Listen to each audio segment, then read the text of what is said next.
नमस्कार साथियों, RA aspirant channel में आपका स्वागत है। तो आयोग ने अपना नया वार्षिक कैलेंडर जारी कर दिया है 2024 का। ठीक है। और इसमें जो भी यूपीपीसीएस की प्री और आरओ की जो प्रीलिम्स की एग्ज़ाम डेट है,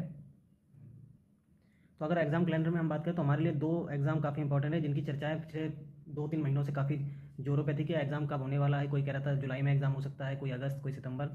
ठीक है, तो फाइनली हम देखते हैं कि अब एग्ज़ाम डेट कब इन्होंने जारी की है। तो 12वें नंबर पर अगर आप देखें तो यूपीपीसीएस का जो प्रीलिम्स का एग्ज़ाम है, सम्मिलित राज्य प्रवर अधीनस्थ सेवा प्रारंभिक परीक्षा 2024, इसका एग्ज़ाम होने वाला है 27 अक्टूबर को, 27/10/2024। ठीक है, रविवार का दिन है, उस दिन ये एग्ज़ाम कंडक्ट कराया जाएगा। इसी के बाद देखें अगर 17 नंबर पॉइंट पे समीक्षा अधिकारी और सहायक समीक्षा अधिकारी यानी आरओ 2023 का जो एग्ज़ाम है, जो अभी 11 फरवरी 2023 को हुआ था और ये कैंसिल हो गया था पेपर आउट होने की वजह से, ये जो है कंडक्ट कराया जाएगा 22 दिसंबर को, यानी कि इस साल के अंतिम दिनों में ये कंडक्ट कराया जाएगा। ओके, तो अब काफ़ी समय मिल गया है। अगर प्रीलिम्स की बात करें, यूपीपीसीएस का जो प्री एग्ज़ाम होने वाला है 27 अक्टूबर को, तो आपको लगभग 4.5 महीने का समय मिल गया है। ठीक है, तो हालांकि काफ़ी नहीं है क्योंकि सिलेबस बहुत होता है, 4.5 महीने में कवर करना भी अपने आप में एक जो है डिफ़िकल्ट टास्क है उनके लिए, जिन्होंने अभी तक शुरू भी नहीं किया है। ठीक है, जो नए नए हैं, जो अभी भी इस इंतजार कर रहे हैं कि हो सकता है कि डेट फिर से आगे बढ़ जाए। ओके, तो 4.5 महीने का समय भी कम है उनके लिए जो तैयारी नहीं कर रहे हैं और अभी भी बैठे हैं हाथ पे हाथ रखे हुए। ओके, इसके अलावा अगर आप बात करें आरओ के लिए, तो इसमें भी आपको लगभग 6.5 से 7 महीने का समय मिल गया है, काफ़ी समय है इसमें। ठीक, तो आज देखो, आज मैं आपको अपनी स्ट्रेटजी बताऊंगा कि आपका जो है यूपीपीसीएस का प्रीलिम्स एग्ज़ाम ना रुके, तो इसके लिए आप क्या करें। इन 4.5 महीने में कौन सी बुक फॉलो कर सकते हैं, किस तरीके से पढ़ाई कर सकते हैं। ठीक है, देखो मेहनत तो करनी पड़ती है और करनी पड़ेगी आपको, बिना मेहनत किए नहीं काम जो है चलेगा, क्योंकि प्रीलिम्स भी क्वालिफाई करना एक थोड़ा कठिन कार्य हो गया है, क्योंकि आप जानते हैं 6 से 7 लाख फॉर्म पड़ते हैं और कंपटीशन कुछ ज़्यादा ही है इन दोनों एग्जामों में, चाहे वो यूपीपीसीएस का एग्जाम हो चाहे वो आरओ का एग्जाम हो, दोनों में कंपटीशन तगड़ा होता है। ठीक है, और सिलेबस में दोनों में कोई खास अंतर नहीं है, लेकिन चूंकि प्रीलिम्स का एग्ज़ाम पहले है यूपीपीसीएस का, तो इस पर फोकस करना आपके लिए ज़रूरी है। और 4.5 महीने में सिलेबस कंप्लीट करना भी एक ज़रूरी काम है। ठीक है, चलिए स्टार्ट करते हैं। अगर बात करें कि यूपीपीसीएस, देखो सबसे पहले तो आपको प्रीलिम्स और मेंस के सिलेबस के बारे में पता होना चाहिए। थोड़ा ब्रीफली जल्दी से देख लेते हैं कि क्या सिलेबस में आता है। ठीक है, प्रीलिम्स की बात करें तो ये सभी पता है, दो एग्जाम होते हैं, एक जीएस का होता है और एक सेकंड पेपर सीसेट का होता है। ठीक है, जीएस की अगर हम बात करें तो जीएस में आपका कुछ जो लगभग 7-8 जो क्या नाम है सब्जेक्ट हैं, उनसे प्रश्न पूछे जाते हैं, जैसे कि ज्योग्राफी हो गया, polity, history, environment science, economic, UP special और current affair. Okay, paper second qualifying है, 200 नंबर का होता है, 200 मार्क्स, 100 क्वेश्चन आते हैं। ठीक है, और इसमें आपको 33% लाना होता है, यानी कि 100 क्वेश्चन में आपको 33 क्वेश्चन सॉल्व मतलब सही होने चाहिए निगेटिव करके, यानी कि 200 में से आपको 66 नंबर लाने हैं, 66 नंबर लाने हैं और आप क्वालिफाई कर जाएंगे। तो ये क्वालिफाइंग नेचर है, जिसमें आपको हिंदी, इंग्लिश और रीजनिंग के, मैथ के, कॉम्प्रीहेंसन, इन सब के क्वेश्चंस हैं, डिसीजन मेकिंग के प्रश्न आते हैं, तो ये सब प्रश्न इसमें आपको मिल जाते हैं। ठीक है, तो ये तो क्वालिफाइंग नेचर है। बाकी जो कट ऑफ बनता है वो आपका जीएस का जो फर्स्ट पेपर है उससे आपका कट ऑफ डिसाइड होता है और आप मेंस के लिए एलिजिबल होते हैं। वो इस cut off paper number first है जो जीएस का है उस पर डिपेंड करता है। इसमें आपके 150 क्वेश्चंस पूछे जाएंगे जो कि 200 नंबर के होंगे। ठीक है, 150 क्वेश्चन 200 नंबर के होंगे। इस बार का अगर हम बात करें 2023 का, जो प्रीलिम्स का कट ऑफ अभी जारी हुआ था कुछ महीने, एक महीने पहले, लगभग 20-25 दिन पहले जारी हुआ था, तो उसमें जो कट ऑफ गया था जनरल की अगर हम बात करें तो लगभग 125 नंबर जो है 200 में से। ठीक है, 200 में से 125 नंबर कट ऑफ गया था, जो अगर देखा जाए पिछले सालों की कंपेयर करें, पिछले 4 सालों में सबसे ज़्यादा यही रहा है इस बार का, 125। ओके, 200 में से। तो आपको लगभग इतनी मेहनत करनी है कि आपको, अब आप यही टारगेट लेके चलिए कि आपको 125 से ज़्यादा ही नंबर लाने हैं इस बार। तो इस तरीके से आपको इस पेपर में मेहनत करनी है, पेपर नंबर फर्स्ट में, जो कि आपका जो कट ऑफ डिसाइड करेगा और आपको मेंस में जाने का मौका देगा। ठीक है, पेपर नंबर सेकंड जो है आपका सीसेट, जो क्वालिफाइंग होता है, उससे सिर्फ आपको क्वालिफाई करना है।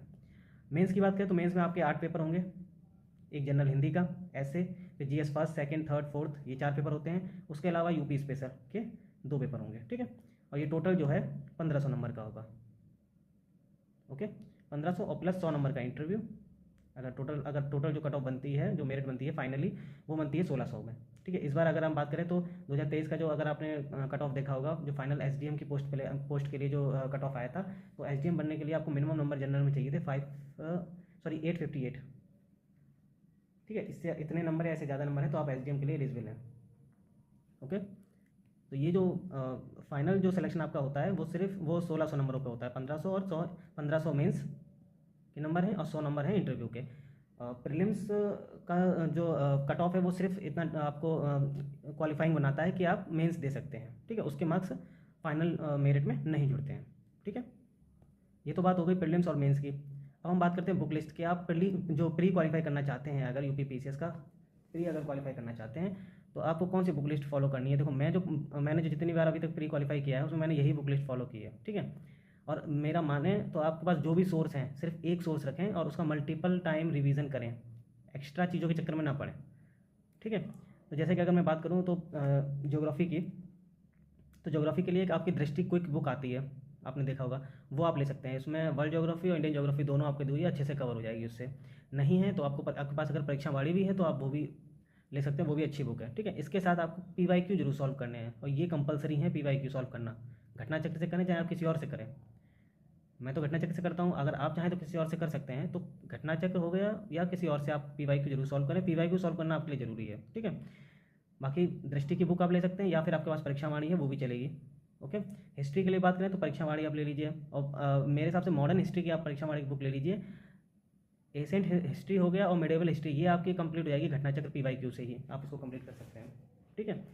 नेक्स्ट बात करते हैं पॉलिटी के लिए भी आप परीक्षा वाणी ले सकते हैं, अच्छी बुक है, और साथ में घटना चक्र के PYQ।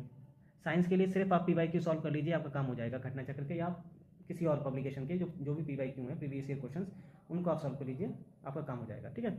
इन्वायरमेंट की अगर हम बात करें तो इन्वायरमेंट के लिए दृष्टि की बुक आती है, वही मैंने कोई बुक की बात की, एक कोई रिवीजन करके बुक आती है दृष्टि की, वो, या फिर आपके पास अगर परीक्षा वाणी है तो वो भी सही है, और PYQ घटना चक्र के, ठीक है। इकोनॉमिक के लिए PYQ घटना चक्र के आप सॉल्व कर लीजिए। इसके अलावा करंट अफेयर, ज़्यादातर इकोनॉमिक के क्वेश्चंस करंट अफेयर बेस्ड ही होते हैं, लेकिन फिर भी कुछ स्टैटिक टाइप के क्वेश्चन पूछे जाते हैं तो आप PYQ से सॉल्व कर सकते हैं घटना चक्र की, ठीक है। यूपी स्पेशल के लिए राकेश सारस्वत की बुक आती है, वो आप ले सकते हैं। इसके अलावा और भी किसी क्वेश्चन के अगर नोट्स आपको मिल जाएँ तो वो आप फॉलो कर सकते हैं, या परीक्षा वाणी की बुक भी आप ले सकते हैं, जो भी आपके पास अवेलेबल है, लेकिन टिके एक सोर्स पर ही रहिएगा, ज़्यादातर उसी का रिविज़न कीजिए, ठीक है। अगर हम बात करें करंट अफेयर, तो देखो अब एग्ज़ाम होना है 27 अक्टूबर को। अब देखिए ध्यान रखिएगा, 27 अक्टूबर को एग्ज़ाम होना है। अगर RO की भी बात करें तो 22 दिसंबर को एग्ज़ाम होना है, ठीक है। तो इससे ये पता चलता है, इससे ये आप अंदाज़ा लगाइए कि जो कट ऑफ जो करंट अफेयर के क्वेश्चंस आएंगे या करंट अफेयर जो पूछा जाएगा वो सिर्फ 2024 का पूछा जाएगा, ठीक है। इससे पुराना नहीं जाएगा किसी भी हालत में। तो आपको ये करना है कि मंथली मैगजीन आप अभी पढ़ते रहिए।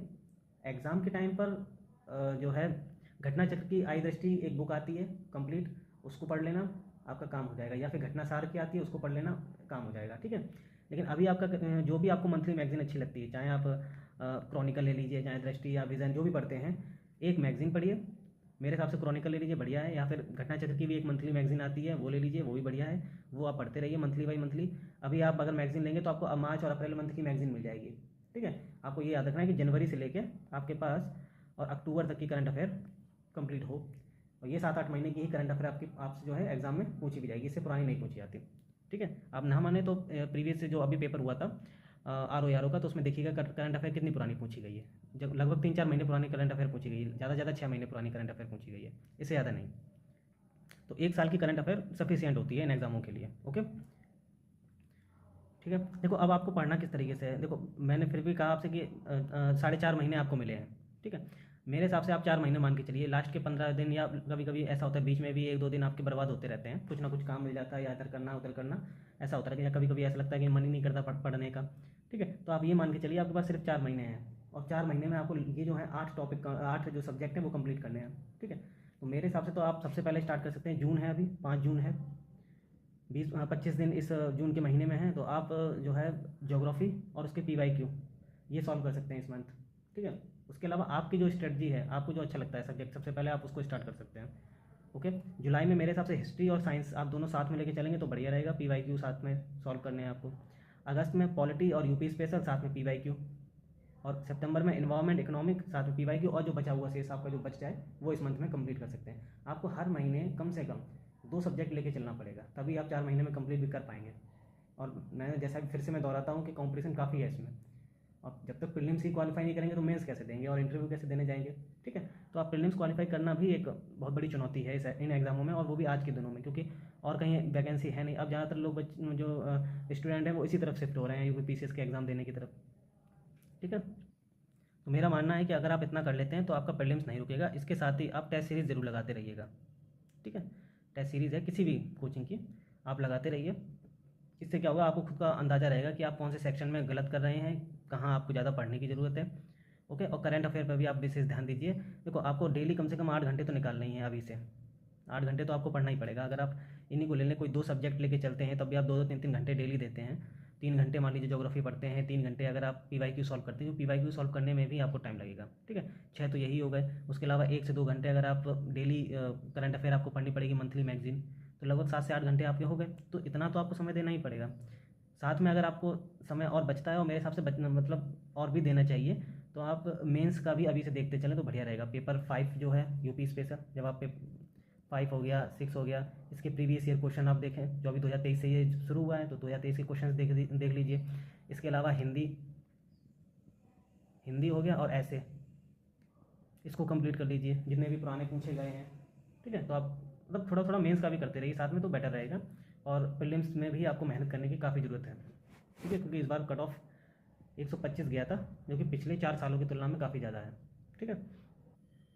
ओके, इसके अलावा अगर आपका कोई प्रश्न है तो कमेंट कर सकते हैं, और इसी तरह की वीडियो के लिए चैनल को सपोर्ट जरूर करें। पूरा वीडियो सुनने के लिए धन्यवाद।